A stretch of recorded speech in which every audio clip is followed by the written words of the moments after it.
सोचो, एक ऐसी कौम जो हजारों साल पहले जंगल के बीच ऐसे शहर बनाती थी जिनके बीच टेम्पल्स, रोड्स, एस्ट्रोनॉमी इतनी जदीद थी कि आज के साइंटिस्ट भी हैरान हैं। लेकिन फिर अचानक ये पूरी सिविलाइजेशन अचानक से गायब हो गई। ना तो किसी जंग का क्लियर रिकॉर्ड और ना ही किसी भी ग्लोबल रिकॉर्ड का कोई सॉलिड प्रूफ। एक ऐसी मिस्ट्री जो आज तक सॉल्व नहीं हो सकी, द माया सिविलाइजेशन। आखिर ये सिविलाइजेशन अचानक से गई कहां? क्या वो अपनी ही सक्सेस का शिकार हो गए या फिर नेचर ने उन्हें पूरी तरह से मिटा दिया?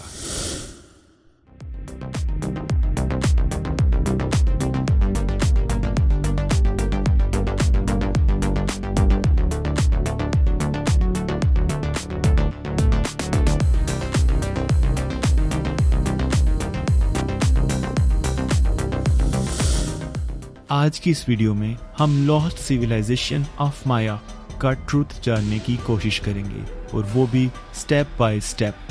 एंड ट्रस्ट मी, वीडियो के एंड तक आपका हिस्ट्री के बारे में पर्सपेक्टिव चेंज हो जाएगा। माया सिविलाइजेशन आज के मैक्सिको, ग्वाटेमाला, बेलीज और होंडुरास के एरियाज में फैली हुई थी। ये लोग जंगल के बीच रहते थे, लेकिन इनका नॉलेज जंगल से बहुत एडवांस था, क्योंकि उन्होंने बनाए बहुत मैसिव सिटीज जैसे टिकल, पेलेंग एंड चिचेन इट्जा। जरा सोचो, घने जंगल के बीचों बीच बिना किसी मॉडर्न टेक्नोलॉजी के, बिना मॉडर्न टेक्निक्स इतने बड़े टेम्पल्स बनाना या फिर बड़े बड़े पिरामिड्स खड़े करना कोई आम बात नहीं है। माया लोग सिर्फ बिल्डर्स नहीं थे, वो बहुत जबरदस्त मैथमेटिशियंस भी थे। उन्होंने जीरो का कॉन्सेप्ट यूज किया उस वक्त पर जब आधी से ज्यादा दुनिया उस कॉन्सेप्ट से बिल्कुल ही नावाकिफ थी। और सिर्फ यही नहीं, उनका कैलेंडर सिस्टम इतना एडवांस्ड और इतना एक्यूरेट था कि वो सोलर एक्लिप्स और प्लैनेटरी मूवमेंट को आसानी से मेजर कर लिया करते थे। माया सिविलाइजेशन का गोल्डन एरा तकरीबन 250 एडी से 900 एडी तक माना जाता है। इस टाइम पे सिटीज फुल डेवलप्ड थीं। इस वक्त पर बिल्डिंग्स बिल्ड हो रही थीं, पिरामिड्स बन रहे थे और किंग्स अपना रूल कर रहे थे, और रिलीजन हर चीज का सेंटर था। माया सिविलाइजेशन की खास बात यह थी कि उनके किंग्स को डिवाइन समझा जाता था। इसका मतलब ये कि माया सिविलाइजेशन के किंग्स को गॉड का रिप्रेजेंटेटिव समझा जाता था। उनकी सोसाइटी हाईली स्ट्रक्चर्ड थी। टॉप पे किंग्स, फिर प्रीस्ट, फिर नोबेल्स और सबसे नीचे फार्मर्स। और एक इंटरेस्टिंग बात ये कि माया सिविलाइजेशन की इकोनॉमी कैश बेस्ड नहीं थी। वो बार्टर सिस्टम को यूज किया करते थे और काकाओ बीन्स को एज अ करेंसी यूज करते थे।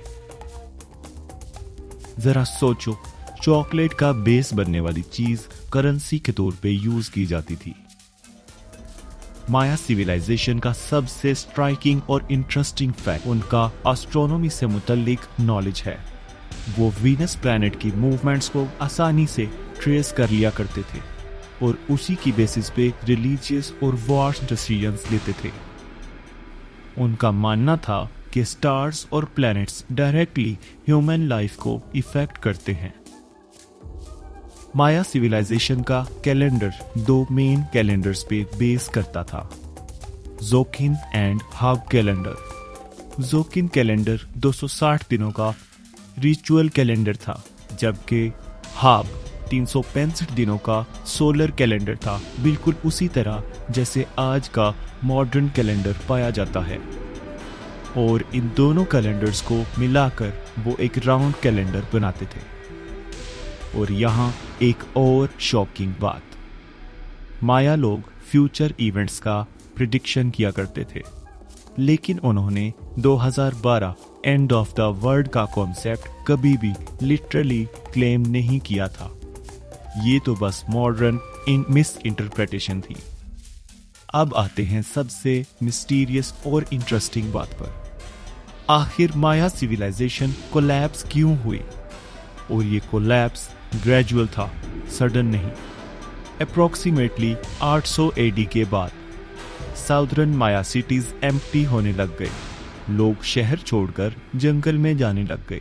लेकिन क्यों? साइंटिस्ट के पास मल्टीपल थ्योरीज हैं। पहली रीजन है ओवर पॉपुलेशन। सिटीज बहुत ज्यादा क्राउडेड हो चुकी थी और रिसोर्सेज कम पड़ने लग गए। इसी वजह से लोग आहिस्ता आहिस्ता जंगल का रुख करने लगे ताकि फूड शॉर्टेज को कॉम्पनसेट किया जा सके। सेकंड थ्योरी है ड्रॉट थ्योरी, जो अब तक की सबसे ज्यादा स्ट्रॉन्ग थ्योरी मानी जाती है। इस बात के एविडेंस मिलते हैं कि उस एरिया में शदीद किस्म का ड्रॉट आया। इसका मतलब ये कि वहाँ पानी की शदीद कमी हो गई। पानी ना तो इंसानों के लिए पूरा था, ना ही उनकी क्रॉप्स के लिए, और एक तरह से फूड शॉर्टेज हो गई। तीसरी थ्योरी है वॉर्स। जैसे जैसे रिसोर्सेज कम पड़ने लगे, माया स्टेट के अंदर आपस में ही वॉर स्टार्ट हो गई। उनके इंटरनल कॉन्फ्लिक्ट्स ने उन्हें और भी ज्यादा वीक कर दिया।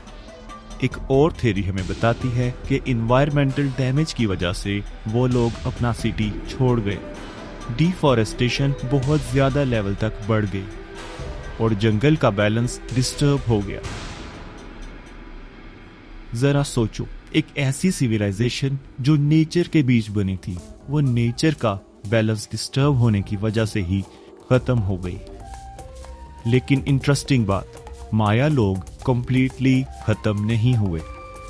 अभी भी millions of Maya descendants exist करते हैं।